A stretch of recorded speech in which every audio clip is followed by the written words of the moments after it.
बच्चों, स्वागत है आप सभी का।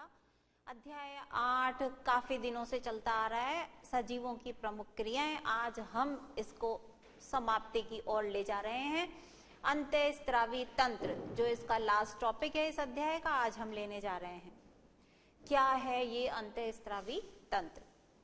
बच्चों, शरीर में कुछ ऐसी ग्रंथियां होती हैं जिनके स्त्राव को, यानी जो पदार्थ वो बाहर निकालती हैं, उनके पदार्थ को ले जाने के लिए किसी भी प्रकार की नलिकाएं हमारे शरीर में उपस्थित नहीं होती हैं। तो फिर आखिर ये स्त्राव कैसे पहुंचता है पूरे शरीर में? रुधिर ही एक ऐसा माध्यम है जिसके द्वारा इन ग्रंथियों से स्त्रावित होने वाला पदार्थ पूरे शरीर में पहुंचता है। जहां इनको कार्य करना है, यानी जो इनके लक्ष्य अंग हैं, वहां तक पहुंचाए जाते हैं। तो इस प्रकार ये जो ग्रंथियां हैं, इन्हें अंतःस्रावी ग्रंथियां कहा जाता है। अब चूंकि इन ग्रंथियों में नलिकाएं नहीं हैं, इसीलिए इन्हें एक और नाम दिया गया है, नलिका विहीन ग्रंथियां। तो ये अंतःस्रावी ग्रंथियां भी कहलाती हैं, साथ ही साथ नलिका विहीन ग्रंथियां भी कहलाती हैं। सबसे पहले परिभाषा।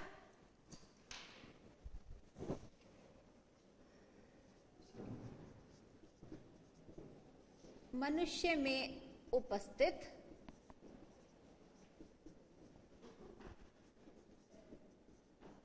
वे ग्रंथियां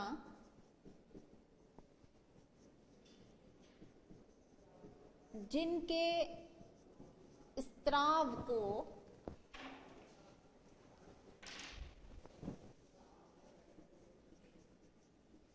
ले जाने के लिए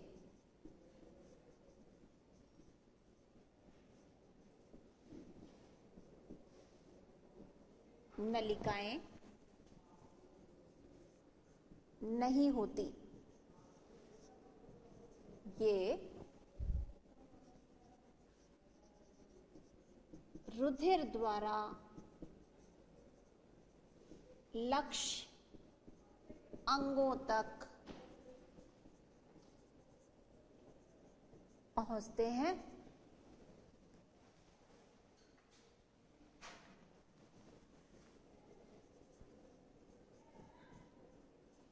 अंतःस्रावी ग्रंथियां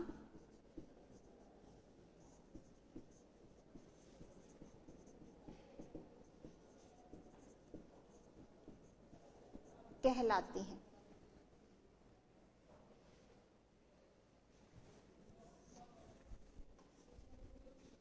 चूंकि इनमें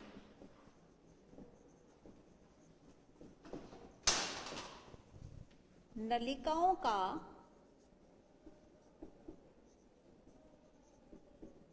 अभाव होता है, अतः इन्हें क्या कहते हैं? नलिका विहीन ग्रंथियां भी कहते हैं।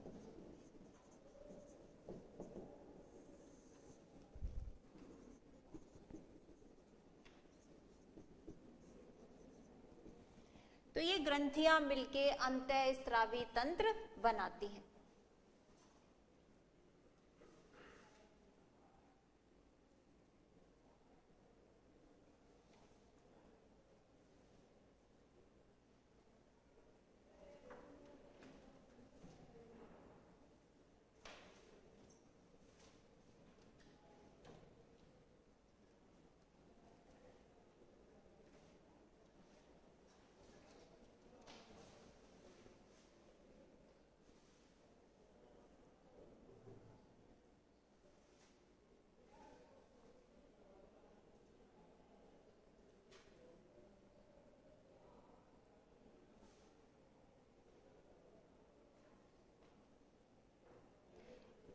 इसी प्रकार ये जो पदार्थ हैं बच्चों, जो स्त्राव ये निकालती हैं, उन स्त्राव को भी एक वैज्ञानिक नाम दिया गया है, उसे हार्मोन कहा जाता है।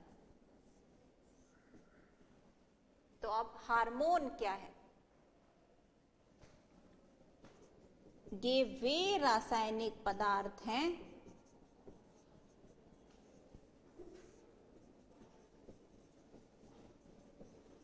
जो अंतःस्रावी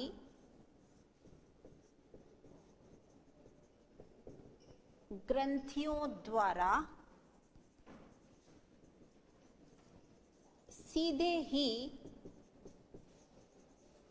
रुधिर में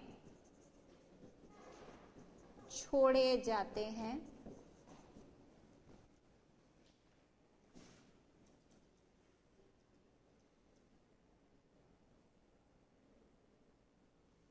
हार्मोन क्या है? वे रासायनिक पदार्थ जो अंतःस्रावी ग्रंथियों द्वारा सीधे ही रुधिर में छोड़े जाते हैं तथा रुधिर द्वारा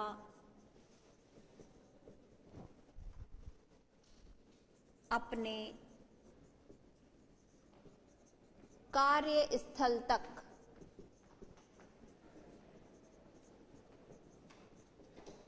पहुंचते हैं।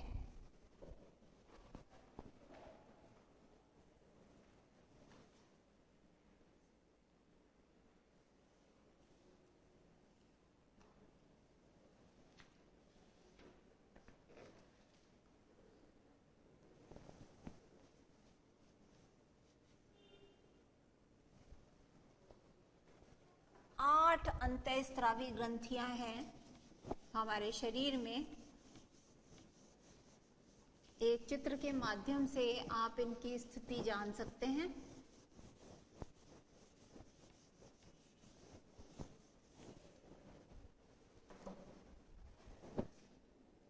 कौन कौन सी हैं ये ग्रंथियां? सबसे पहले पीयूष ग्रंथि, दूसरी अधिवृक्क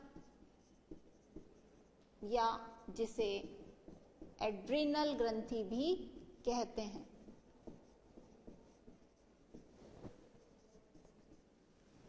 तीसरी ग्रंथि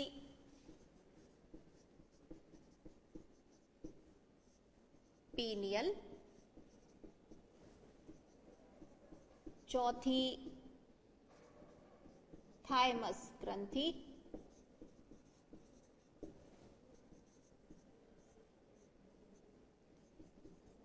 परावटु ग्रंथि, पांचवी ग्रंथि है परावटु।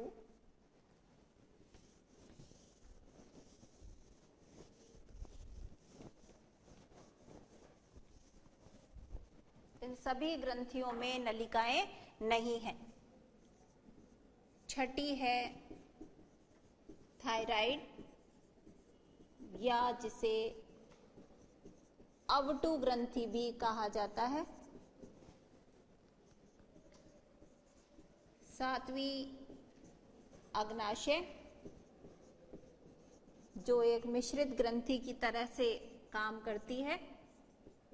और आठवीं अंतःस्रावी ग्रंथि है जनन ग्रंथि जो कि नर और मादा में अलग अलग हैं।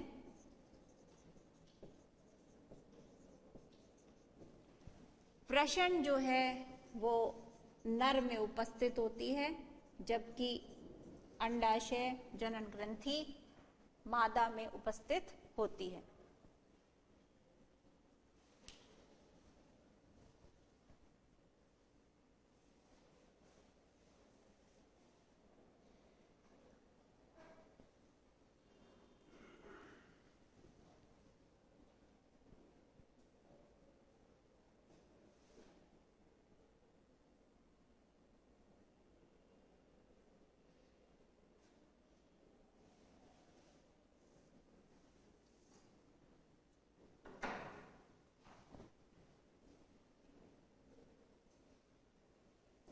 पीयूष, अधिवृक्क या एड्रिनल, तीसरी पीनियल ग्रंथि, चौथी थाइमस, परावटु ग्रंथि, थायराइड या अवटु ग्रंथि, अग्नाशय और जनन ग्रंथि।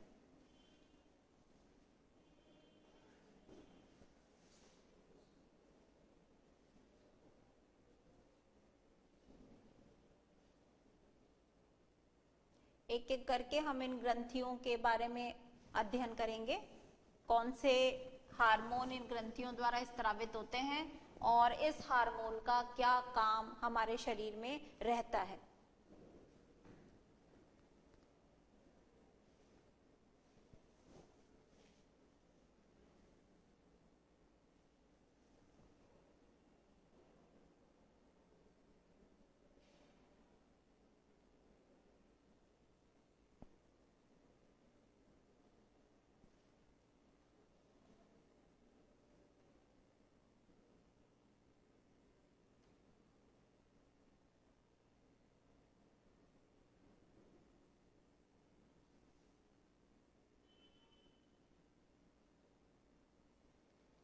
सबसे पहले लेते हैं बच्चों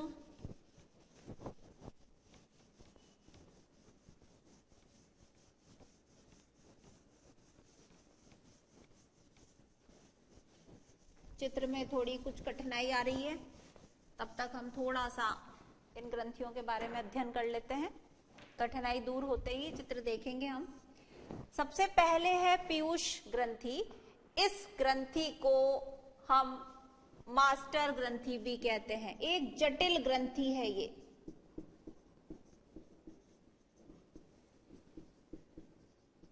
मास्टर ग्रंथि के नाम से जानी जाती है। क्यों कहते हैं हम इसे मास्टर ग्रंथि? क्योंकि ये वो ग्रंथि है जो अन्य अंतःस्रावी ग्रंथियों पर नियंत्रण रखती है, क्योंकि यह अन्य अंतःस्रावी ग्रंथियों पर नियंत्रण रखती है। आकार की यदि बात करें तो मटर के दाने के बराबर आकार की, मटर के दाने के आकार की, और स्थिति मस्तिष्क के, हमने मस्तिष्क के 3 भाग पढ़े थे। मस्तिष्क के पश्य भाग में हाइपोथैलेमस से लटकी रहती है।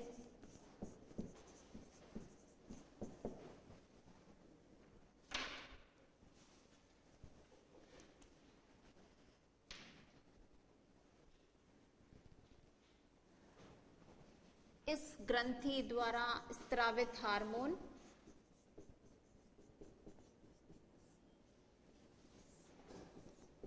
पिट्यूटेराइन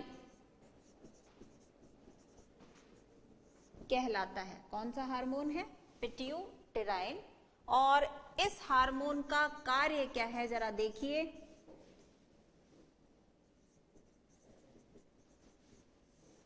मनुष्य में जो लंबाई है उसको ये नियंत्रित करता है। मनुष्य की लंबाई को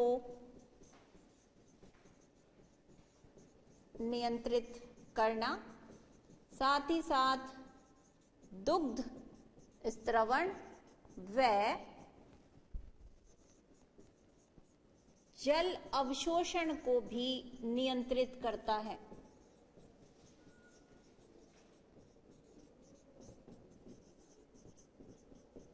जटिल ग्रंथि है क्योंकि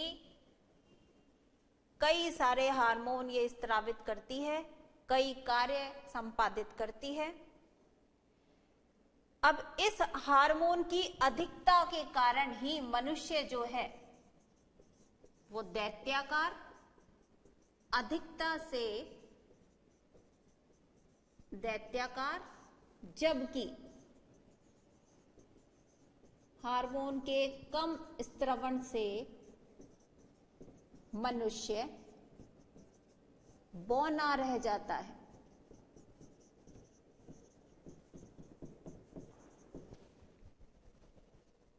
तो ये एक संक्षिप्त जानकारी है हमारी पहली ग्रंथि पीयूष ग्रंथि के बारे में।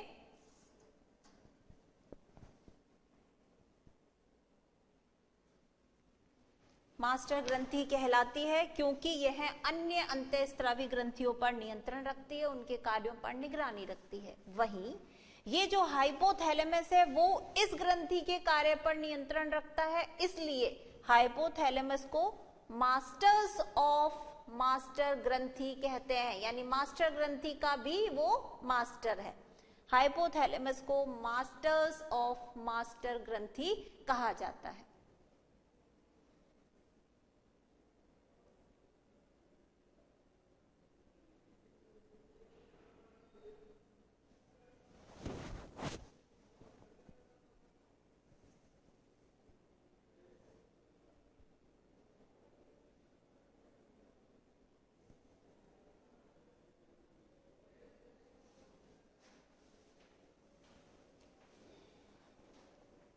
लेते हैं बच्चों एक ब्रेक, लौटते हैं उसके बाद।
देख लें बच्चों एक बार, रेडी है अब।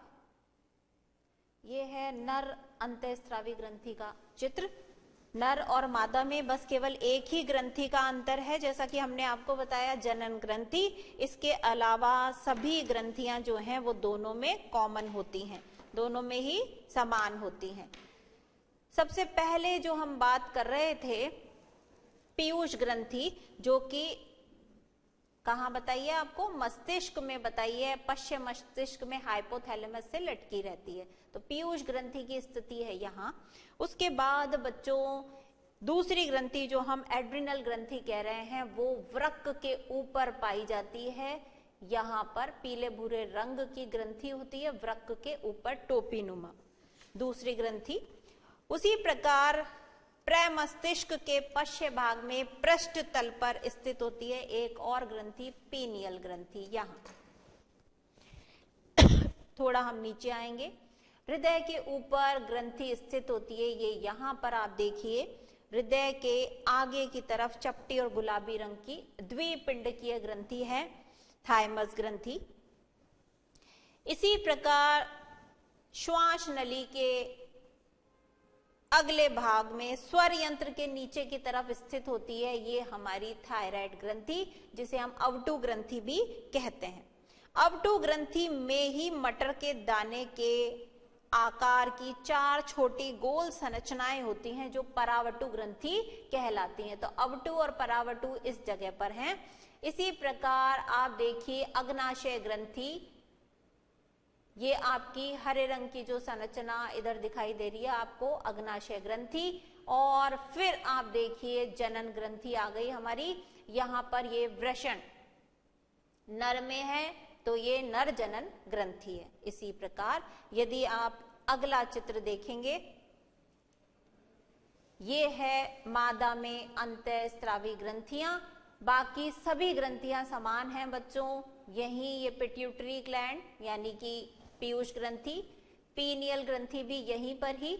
उसके बाद यहाँ पर थायराइड और पैराथायराइड यानी परावटु ग्रंथि, उसके बाद थाइमस ग्रंथि हृदय के पृष्ठ तल पर, फिर ये आपकी आ गई अग्नाशय ग्रंथि, अग्नाशय ग्रंथि से नीचे फिर एड्रिनल ग्रंथि, और यहाँ देखिए ये अंतर, ये है अग्नाशय ग्रंथि जो कि मादा में जनन ग्रंथि के रूप में काम करती है। तो इस प्रकार ये जो सारी ग्रंथियां हैं वो आपको स्थिति के हिसाब से स्पष्ट हो गई हैं। आइए चलते हैं अब हमारी दूसरी ग्रंथि एड्रिनल ग्रंथि के बारे में जानने के लिए। ये जो एड्रिनल ग्रंथि है इसे अधिवृक्क ग्रंथि भी कहा जाता है क्योंकि इसकी स्थिति वृक्क के ऊपर होती है। तो वृक्क के ऊपर टोपीनुमा पीले भूरे रंग की ग्रंथि, दो भाग होते हैं इसके। बाहरी भाग जहां कॉर्टेक्स कहलाता है,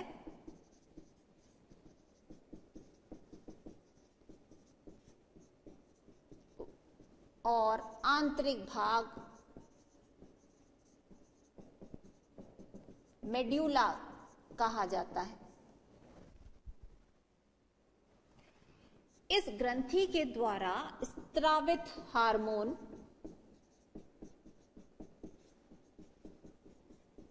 जैसा कि इसका नाम है एड्रेनलिन हार्मोन ये ग्रंथि स्त्रावित करती है। कार्य क्या है इसका? संकटकालीन या आपात स्थिति में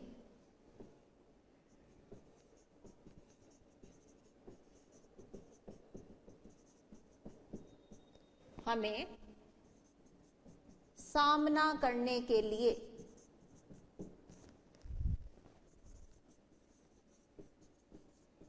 तैयार करती है।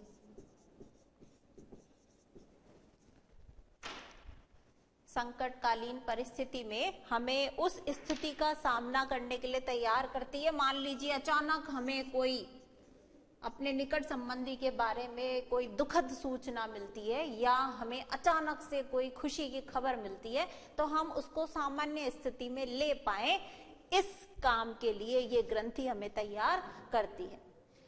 साथ ही साथ ये ग्रंथि रक्तचाप, हृदय स्पंदन और उपापचय दर, रक्तचाप, हृदय स्पंदन तथा उपापचय दर पर भी नियंत्रण रखती है।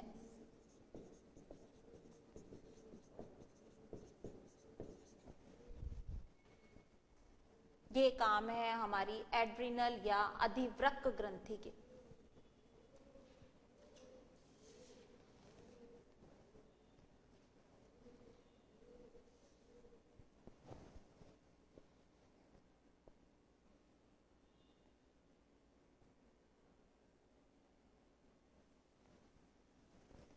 तीसरी ग्रंथि लेंगे इसके बाद, पीनियल।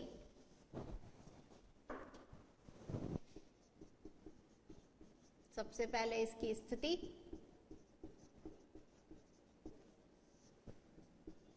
प्रमस्तिष्क के पश्य भाग में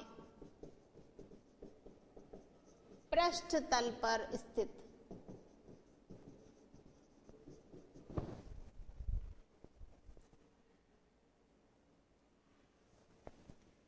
स्त्रावित हार्मोन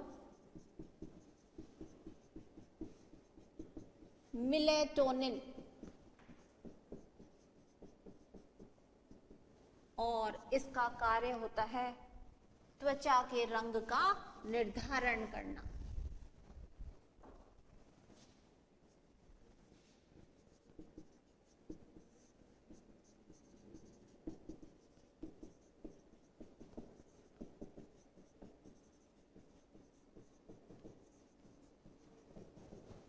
ये हो गई हमारी तीसरी ग्रंथि।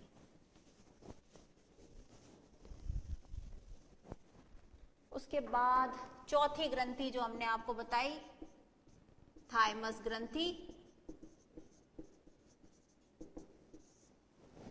स्थिति ध्यान कीजिए, अभी चित्र में जो देखी थी, हृदय के आगे स्थित चपटी और गुलाबी रंग की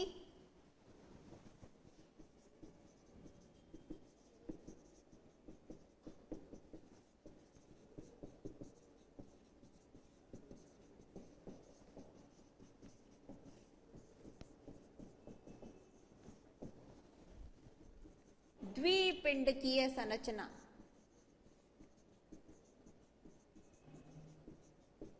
और जो हार्मोन ये ग्रंथि स्रावित करती है, ग्रंथि के नाम से ही मिलता जुलता हार्मोन है थाइमोसिन।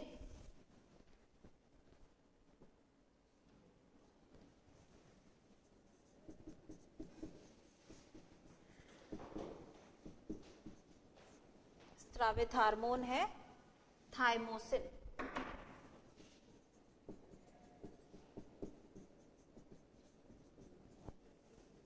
इसका काम क्या है? प्रतिरक्षी बनाकर शरीर रक्षा करना।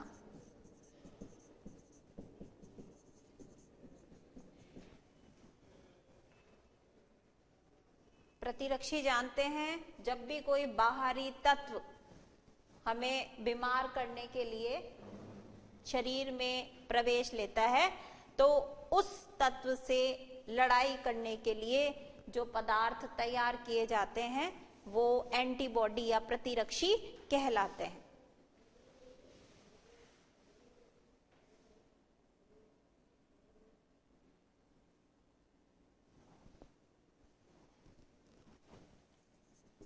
परावटु ग्रंथि।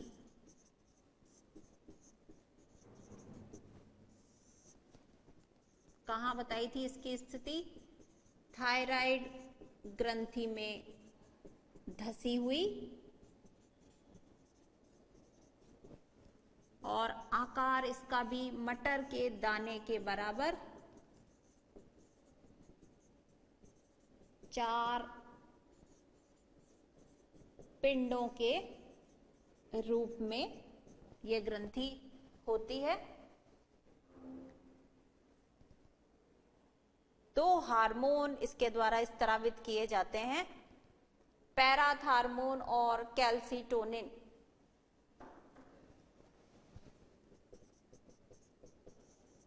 स्रावित हार्मोन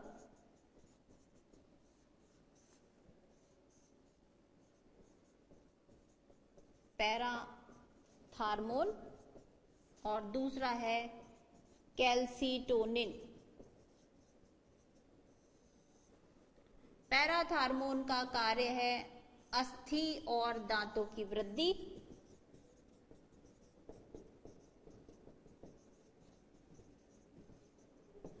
और कैल्सिटोनिन का कार्य है अस्थियों का विघटन कम करना।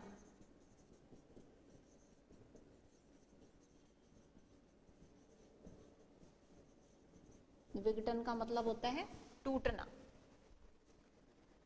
तो इस प्रकार ये जो ग्रंथि है वो 2 हार्मोन स्रावित करती है। पहला हार्मोन पैराथार्मोन और दूसरा कैल्सिटोनिन।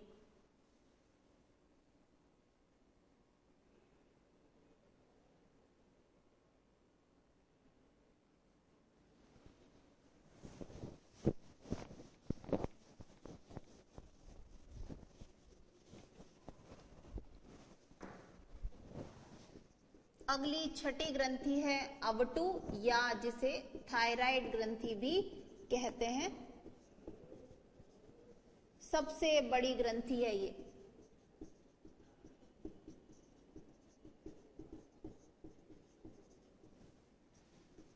गर्दन में श्वास नली के नीचे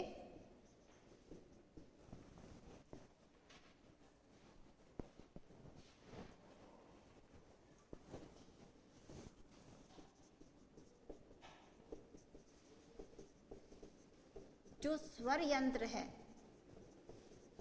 उसके नीचे पाई जाती है।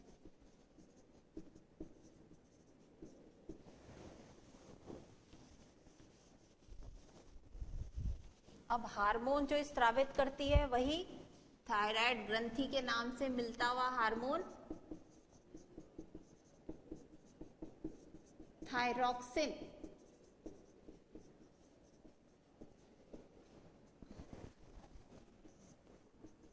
जिसका काम है कार्बोहाइड्रेट,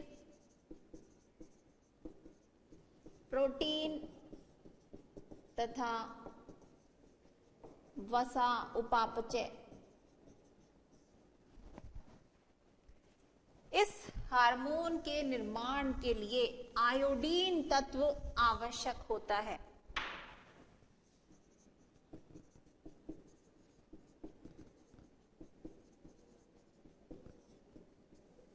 और कमी से, इस हार्मोन की कमी से जो रोग हो जाता है उसे गलगंड रोग या घेंगा रोग कहा जाता है, या गॉइटर।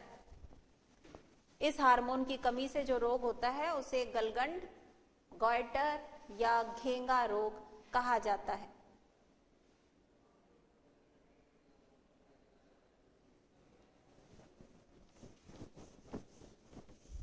अग्नाशय ग्रंथि,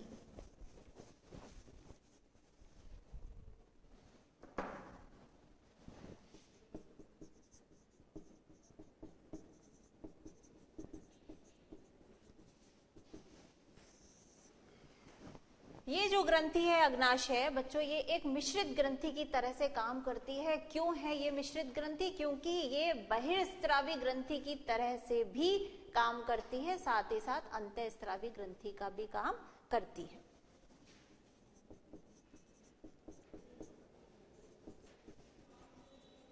मिश्रित ग्रंथि है, यही एकमात्र ऐसी ग्रंथि है जो दोनों रूपों में काम करती है, बहिर्स्रावी और अंतःस्रावी के रूप में। बहिर्स्रावी के रूप में ये पाचन क्रिया में सहयोग देती है अग्नाशयी रस के स्त्रावण द्वारा।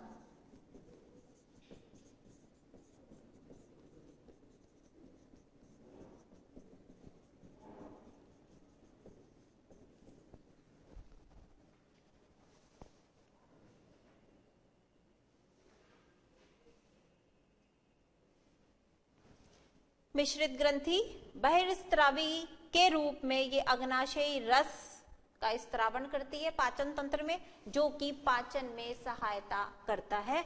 वही अंतःस्रावी ग्रंथि के रूप में ये इंसुलिन और ग्लूकेगॉन, दो हार्मोन का स्त्रावण करती है। ये इंसुलिन हार्मोन रुधिर में शर्करा के स्तर को नियंत्रित करता है। रुधिर में शर्करा के स्तर को नियंत्रित करता है। और जब इस हार्मोन का स्त्रावण जो है वो कम होने लगता है तो कमी से मधुमेह नामक रोग हो जाता है।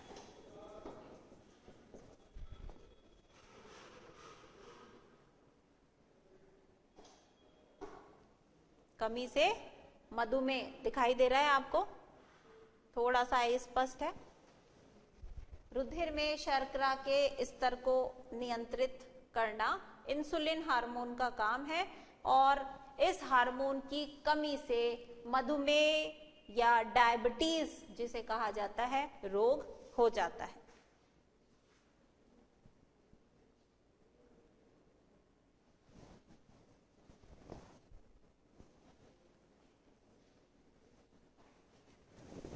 लास्ट और 8वीं अंतःस्रावी ग्रंथि जनन ग्रंथि।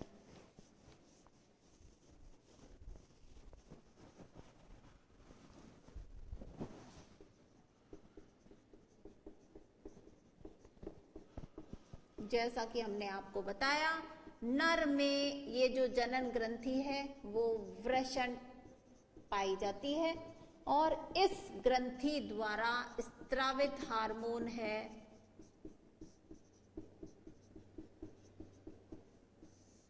टेस्टोस्टेरोन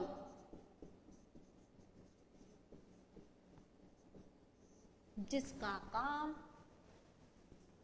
नर में द्वितीयक लैंगिक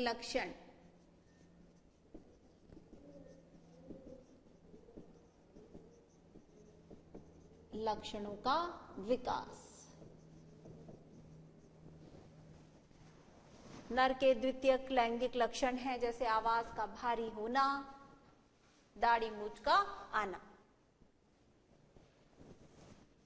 ये तो हो गई नर की जनन ग्रंथि। इसी प्रकार मादा यानी कि स्त्रियों में जो जनन ग्रंथि उपस्थित है वो है अंडाशय।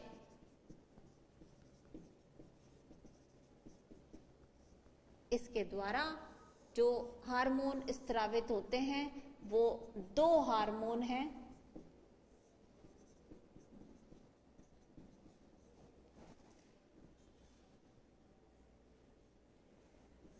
पहला है एस्ट्रोजन और दूसरा है प्रोजेस्टेरॉन।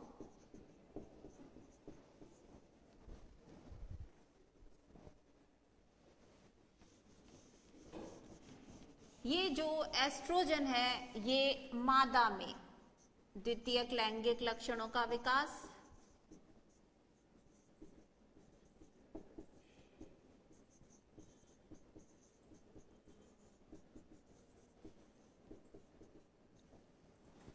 और ये जो प्रोजेस्टेरॉन हार्मोन है ये गर्भ धारण के समय प्रभावी होता है।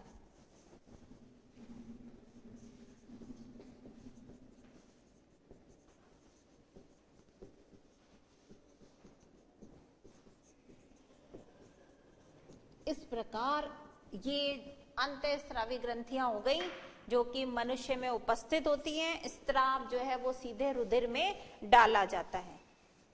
अब जिस प्रकार जंतुओं में ये ग्रंथियां नियमन का काम करती हैं, उसी प्रकार पौधों में भी बच्चों 4 हार्मोन ऐसे हम बात करेंगे जो कि नियमन का काम करते हैं। क्योंकि ना तो पौधों में तंत्रिका तंत्र कोई पाया जाता है जो सूचनाओं को एक स्थान से दूसरे स्थान तक ले जा सके, ना ही कोई संवेदी या तंत्रिका कोशिका पाई जाती है।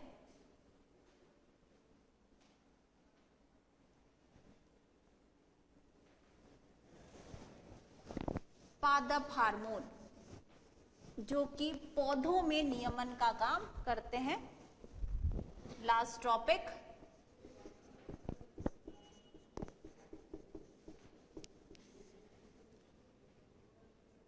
पहले प्रकार के हार्मोन वो हैं जो वृद्धि के लिए जिम्मेदार हैं।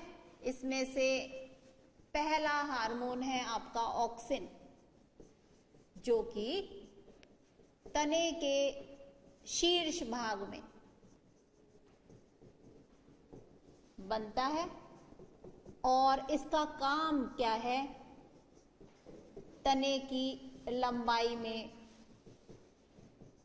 वृद्धि। इसी प्रकार दूसरा वृद्धि हार्मोन है जिब्रेलिन। ये भी तने की लंबाई में वृद्धि में सहायक है। और तीसरा जो हार्मोन है पादप हार्मोन वो है साइटोकाइनिन।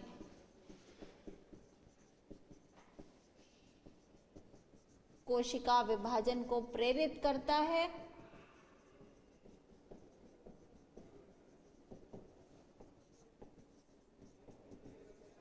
और लंबाई में वृद्धि के लिए जिम्मेदार है।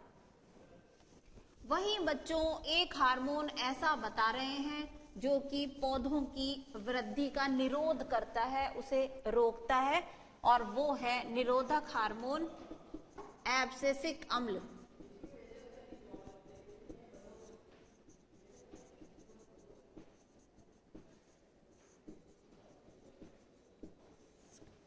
पत्तियों का झड़ना इसी हार्मोन के कारण होता है।